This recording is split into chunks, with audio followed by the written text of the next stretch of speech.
What's going on, people? I am Swaver, and this is the Opinionated Facts Media Group podcast. I was joined by my team, Coco Love, Illuminated Lenses, and Journey to be Great. How y'all do today? Good. Good. How are you? I'm good. Always a great day in the Yeah. neighborhood. Sometimes. But anyway, you guys, on this podcast, our mission is to build better relationships within our community through using the power of conversation. And today's conversation is going to be about Erica Mena and faking for the ground. And so for Erica Mena, we're going to start out with Coco Love. She's going to fill us in. So what you got, Coco? So basically, it's been all over my social media because I don't actually watch the show. I used to, but I have since evolved. But no, so if you're not familiar with Love and Hip Hop, it is a reality TV show, and I use that term loosely. But basically, Erica Mena is a actress, also I believe a former video vixen, very beautiful lady. But she is on the show, or she was on the show up until an episode aired this past week. Erica Mena and another actress co-star, Spice, I believe is her name, and I believe she's a Jamaican rapper. Don't quote me on that. But they were having a conversation. What'd you say? I said the name fits. Yeah. But they were having a conversation about some type of issues that they had going on amongst themselves. And I believe it also surrounded Erica's now ex-husband, Safari Samuels. And if you don't know who Safari is, well, just think of Nicki Minaj when she just first came out. That's her ex-boyfriend. Anyway. The nigga that was dancing in the background. Correct. Safari and Erica were married at one point, and they were both on the show. I don't know if Safari's still on there or not. But anyway, they have two kids, and they had a bit of a messy divorce. He didn't seem like the best husband. So anyway, Spice is cool with Safari, from my understanding, and I guess she was there to help them maybe try to come together. I don't know, child. But all I know is they were having a conversation and it went left, as most conversations go. It started out tense anyway, and it just kind of went left with Erica literally flipping the table, and they started getting physical, and then Erica called Spice a monkey. And Ooh. if you're not familiar with the way these two women look, Spice is a darker skinned black woman, and Erica is very light skinned. She's described as Afro Latina, but when I looked up like her ethnicity and everything, it says she's Dominican and Puerto Rican. So you take that as you would like. But she proceeded to call her a monkey, and she told her also that she should have died on the table, just to clear that up. So yeah, so basically I think Spice was having some type of surgery. I don't know if it was cosmetic, but I do remember this. And she had some serious complications with sepsis, and she could have died. And Erica told her that she should have died. If not to just throw it on in there, it ended with Erica really like pushing in those monkey insults and making monkey noises. I saw the clip, just that clip, and it was very, very disgusting, to say the least. It was very racist. And, it brings up a lot of different, I guess, arguments, you know what I'm saying? But it was very racist. So since that aired, she has been fired. Like I said, I believe it was just announced, I believe on yesterday, if not Friday. So she was just fired. However, if you all know, this show is pre-recorded and edited. So why are you just now firing her now? For me, in my opinion, I feel like she should have been fired when it first happened. But a lot of people are saying, oh, you allowed it to air so you can get the feedback from the views, and then now you want to fire her. So it's just a lot going on with that. So I wanted to get y'all's thoughts on just, I guess, like the racism aspect, them capitalizing off of it, and just all together. Well, that's a lot.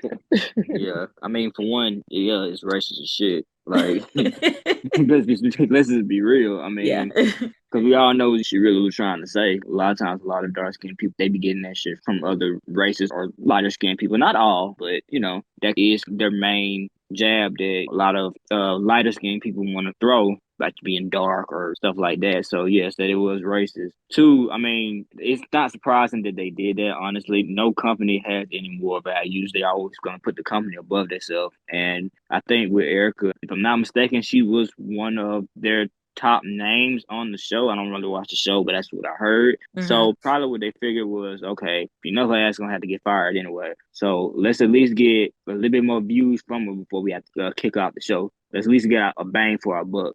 So that's probably what happened. Yeah, I agree with that too. I really do think it's unfortunate that we will go that low, but I guess sometimes when people get into their feelings, man, anything goes. So that's what I have to say about that. Yeah, I don't know. I don't really have a lot either, but another thing I have heard recently that she got arrested for some incident that happened like at a club or bar or something. Yeah. So I just think Erica's got some issues. She's just, she's unhappy. She's a miserable person, and hurt people hurt people. Yeah.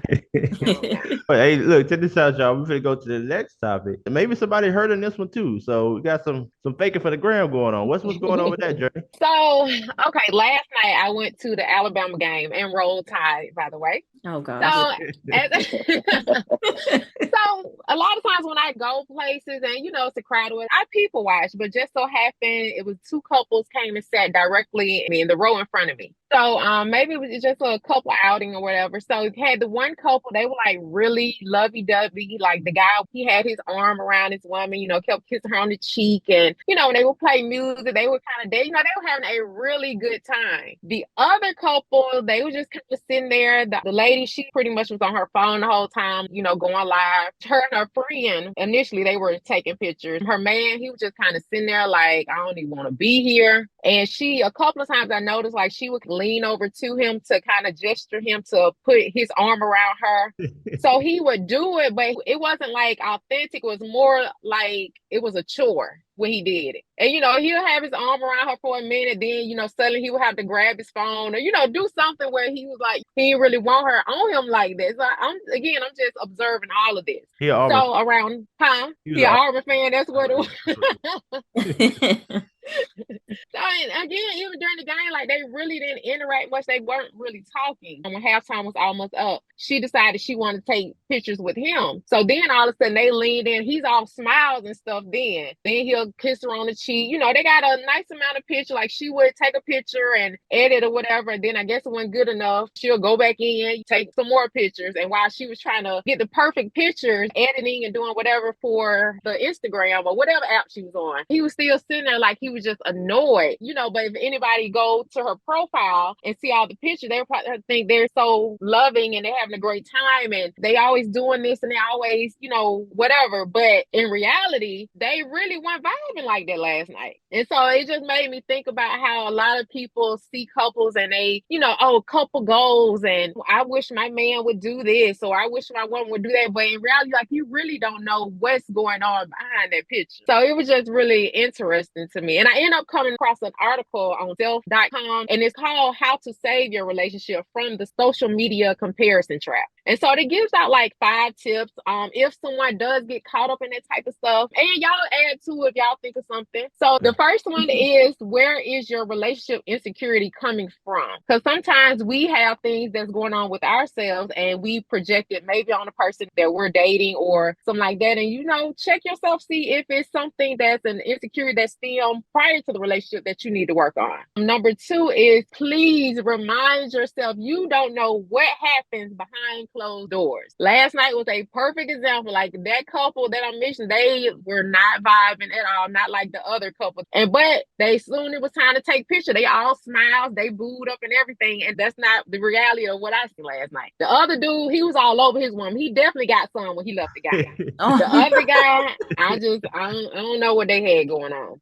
So number 3, be intentional about appreciating what you have. And that's not just for relationship. That's just for me as a human being. Because again, we get caught up, we seeing stuff in social media. Just maybe we look at other people around us and try to see what they have and think about our lack. But in reality, just look at what you have and be grateful for what that is. Number 4, figure out what really matters to you and separate that from the superficial stuff. Like, don't look at these profiles like, oh, her man is always commenting and giving hearts on her picture. But you never know, they might go home and not say one word to one another. Just try not to get caught up in all that stuff. And last but not least, if you checked yourself on all these things, just have a conversation with your partner and see what it is. Try to find out, why is your relationship not fulfilling, where you have to look at someone else's and try to desire what they have.